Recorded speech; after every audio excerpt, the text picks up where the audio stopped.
The Holocaust, which occurred between 1939 and 1945 during World War II, led to the genocide of 6 million Jews across Europe and triggered global political will, especially in the US and Britain, to establish a Jewish homeland for the survivors.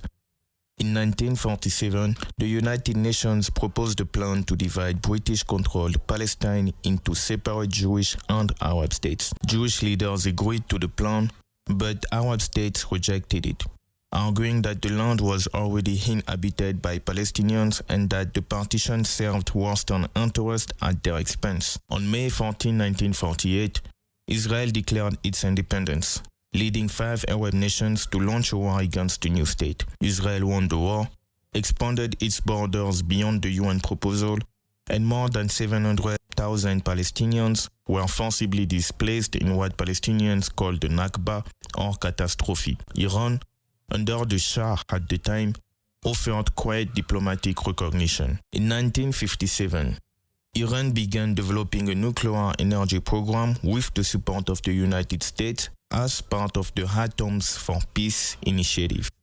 The program was officially civilian, but it laid the foundation for future nuclear capabilities. Following the Islamic Revolution in 1979, Iran became a theocratic republic under Ayatollah Khomeini, reversed its relationship with Israel, and declared the Jewish state illegitimate, positioning itself as a champion of Muslim resistance against Zionism. Throughout the 1980s, Iran began financially and militarily supporting Hezbollah in Lebanon and later Hamas in Gaza, using these proxy groups to extend its anti-Israel strategy without entering direct conflict. During the 1990s, Israel repeatedly accused Iran of secretly trying to develop nuclear weapons. Iran denied these claims, insisting its program was peaceful, but its rhetoric and support for militant groups increased tensions significantly. In 2002, Iranian dissidents revealed the existence of hidden nuclear facilities in Natanz and Iraq, prompting the International Atomic Energy Agency (IAEA) to begin formal inspections and heightening global concern. Between 2006 and 2014, Chinese arms dealer Carl Li Fengwei, was accused of supplying Iran with ballistic missiles components, leading to US sanctions and diplomatic friction with China, which refused to extradite him. In 2010, Israel and the United States conducted a cyber attack using the Stuxnet virus to sabotage Iran's uranium enrichment facilities at Natanz, temporarily setting back Iran's nuclear progress without conventional warfare. Throughout the 2010s, several Iranian nuclear scientists were assassinated in highly coordinated attacks widely attributed to Israel, though never officially acknowledged, in an attempt to delay Iran's nuclear development. In 2015, Iran signed the Joint Comprehensive Plan of Action (JCPOA) with world powers, agreeing to limit its nuclear enrichment in exchange for international sanctions relief. Israel fiercely opposed the deal, arguing it was temporary and too lenient. In 2018, the United States under President Donald Trump withdrew from the JCPOA, citing Iranian violations and flaws in the agreements.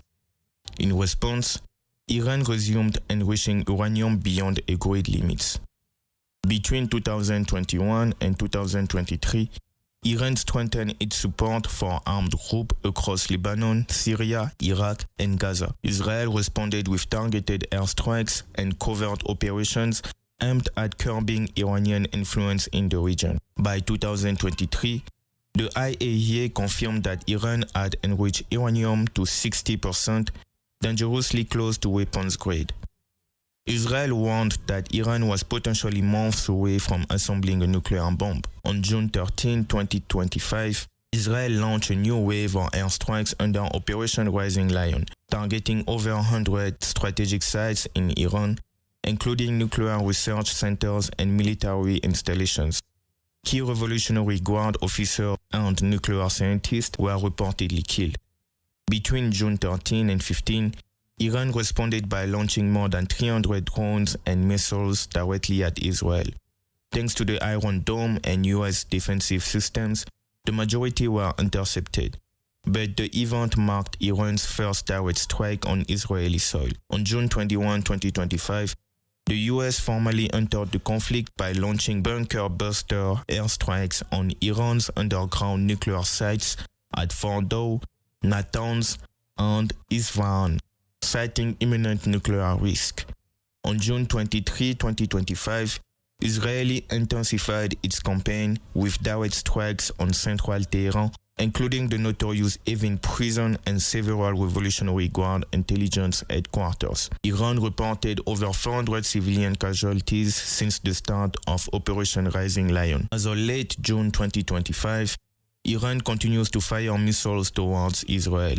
While Israeli and US defense systems intercept most of them, Iran's leadership, including Ayatollah Khamenei, appears to favor escalation without triggering a full-scale war, while still promising retaliation. Meanwhile, global powers call for de-escalation, fearing a wider regional conflict.